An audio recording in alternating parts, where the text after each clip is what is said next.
বিশ্বাস করুন গরুর মাংসের যত কোরমা খেয়েছি তার মধ্যে এটাই আমার কাছে বেস্ট মনে হয়েছে। এত সহজ ও মজা করে যদি ঘরেই কোরমা বানিয়ে নেওয়া যায় তাহলে বাইরে যাওয়ার কোনো দরকারই হবে না। অল্প কিছু উপকরণে সহজভাবে তৈরি গরুর মাংসের এই কোরমা খেয়ে সবাই আপনার প্রশংসা করতে বাধ্য হবেই। এর জন্য এখানে 1.5 কেজি পরিমাণ গরুর মাংস নিয়েছি। কোরমা রান্নায় সাধারণত সলিড মাংস ব্যবহার করা হয়, তবে আমি এখানে সলিড মাংসের পাশাপাশি কিছু চর্বি ও হাড়সহ মাংস নিয়েছি। আমার কাছে মনে হয় কোরমার মাঝে একটু চর্বি ও হাড়সহ মাংস দিলেও খেতে অনেক ভালো লাগে। আপনারা চাইলে শুধু সলিড মাংস দিয়েও কিন্তু কোরমাটা রান্না করতে পারবেন। এখন 1.5 কেজি মাংসের জন্য এরকম একটা নর্মাল চায়ের চামচের সাহায্যে ভর্তি করে 2 চা চামচ ও আধা চা চামচ দিয়ে দিলাম রসুন বাটা, ভর্তি করে 2 চা চামচ দিলাম আদা বাটা, 2 চা চামচ দিলাম ধনিয়ার গুঁড়া, ভর্তি করে 1 চা চামচ দিলাম জিরার গুঁড়া। এরপর এখানে টক দই দিয়ে দিলাম প্রায় 3 থেকে 4 টেবিল চামচের মতো। স্বাদ মতো লবণ দিলাম। এখানে টক দই কিন্তু খুব বেশি পরিমাণ দিবেন না। আমি কোরমার মাঝে টক দই একটু কম পরিমাণেই ব্যবহার করি। আমার কাছে মনে হয় কোরমা রান্নায় টক টক ভাবটা একটু কম থাকলেই বেশি ভালো লাগে, তাই দইয়ের পরিমাণটা আমি কমই দিয়েছি। তারপর সব কিছু হাত দিয়ে ভালোভাবে মেখে নিতে হবে। সব কিছু ভালোভাবে মেখে নেওয়ার পর এটা ঢেকে রেস্টে রাখবো প্রায় আধা ঘন্টার মতো। এদিকে একটা ব্লেন্ডার জাগে নিয়ে নিলাম মেজারমেন্ট কাপের 2 কাপ পরিমাণ পেঁয়াজ কুচি। তারপর এখানে 25টার মতো দিয়ে দিলাম কাজু বাদাম ও 6 থেকে 7টি কাঁচামরিচ দিয়ে সব কিছু ভালোভাবে ব্লেন্ড করে নিব। দেখুন মিশ্রণটাকে আমি ভালোভাবে ব্লেন্ড করে নিয়েছি। এখন প্যানে প্রায় 1.25 কাপের মতো সয়াবিন তেল দিয়ে দিব। তেল গরম হয়ে গেলে এখানে 2 কাপ পরিমাণ পেঁয়াজ কুচি বেরেস্তা করে নিতে হবে। এই কোরমা রান্নায় আমাদের এই মেজারমেন্ট কাপের 1 কাপ পরিমাণ পেঁয়াজ বেরেস্তা লাগবে। 2 কাপ পেঁয়াজ কুচি নিলেই কিন্তু এখানে 1 কাপ পেঁয়াজ বেরেস্তা হয়ে যাবে। তো পেঁয়াজটা এরকম গোল্ডেন হয়ে যাওয়ার পরেই চুলা বন্ধ করে দিব। চুলা বন্ধ করে তারপর আরেকটু নাড়াচাড়া করেই যতটা সম্ভব তেল ঝরিয়ে এগুলো উঠিয়ে নিতে হবে। সবগুলো পেঁয়াজের বেরেস্তা উঠিয়ে নেওয়ার পর বাকি তেলের মাঝে দিয়ে দিব কিছু আস্ত গরম মশলা। আস্ত গরম মশলার মধ্যে এখানে নিয়েছি 4 টুকরা দারচিনি, 5 থেকে 6টা সবুজ এলাচ, 3টা লবঙ্গ, 1 চা চামচ পরিমাণ কালো গোলমরিচ, 2টা তেজপাতা ও একটা বড় সাইজের জয়ত্রীর অর্ধেকটা অংশ নিয়েছি।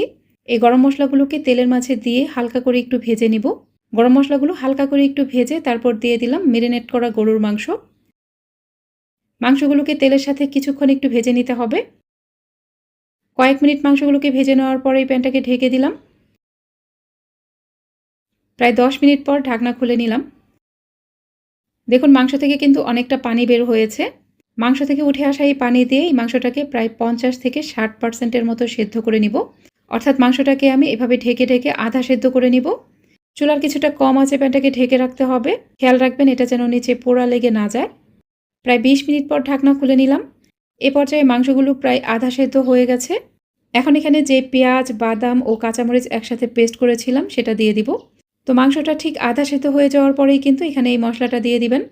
মশলাটা দিয়ে সব কিছু ভালোভাবে নেড়েচেড়ে মিশিয়ে নিতে হবে। তারপর প্যানটাকে আবারও ঢেকে দিলাম। চুলার কিছুটা কম আছে মাংসটা রান্না করবেন। আবারও প্রায় 15 মিনিট পর ফিরে এলাম। এ পর্যায়ে সব কিছু কিন্তু ভালোভাবে কষানো হয়ে গেছে। এখন ঝোলের জন্য দিয়ে দিব লিকুইড দুধ। আমি এখানে আগে থেকেই ঘন করে জাল করে নেওয়া 1.5 কাপ পরিমাণ লিকুইড দুধ দিয়ে দিলাম। অবশ্যই কিন্তু এখানে দুধটাই ব্যবহার করতে হবে, পানি দেওয়া যাবে না। দুধ দেওয়ার পর প্যানটাকে আবারও ঢেকে দিলাম। প্রায় 10 মিনিট পর ফিরে এলাম। তো এই পর্যায়ে কিন্তু মাংসগুলো অনেকটাই সেদ্ধ হয়ে গেছে। একটু নেড়েচেড়ে দেওয়ার পর উপরে যে পেঁয়াজ বেরেস্তা করেছিলাম সেখান থেকে অর্ধেকটা পরিমাণ দিয়ে দিলাম।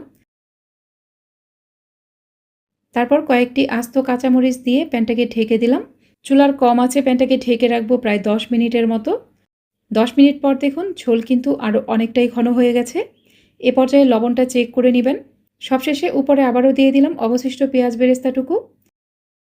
তারপর দিয়ে দিলাম 1 চা চামচের মতো চিনি। অবশ্যই চিনিটা দিবেন। চিনি দেওয়ার ফলে টক দইয়ের যে একটা টক টক ভাব সেটা থাকবে না। তারপর দিয়ে দিলাম 1 চা চামচের মতো ঘি। এখন আবারও চুলার কম আছে প্যানটাকে ঢেকে রাখবো প্রায় 5 থেকে 6 মিনিটের মতো। সবশেষে ঢাকনা খুলে নিলাম। এখন কোরমার অবস্থাটা শুধু দেখুন।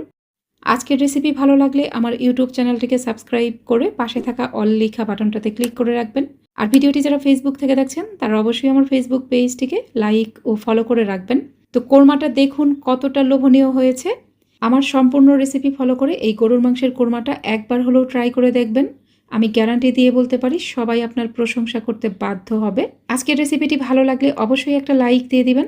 সবাইকে ঈদের অগ্রিম শুভেচ্ছা জানিয়ে এখানেই বিদায় নিচ্ছি। আল্লাহ হাফেজ।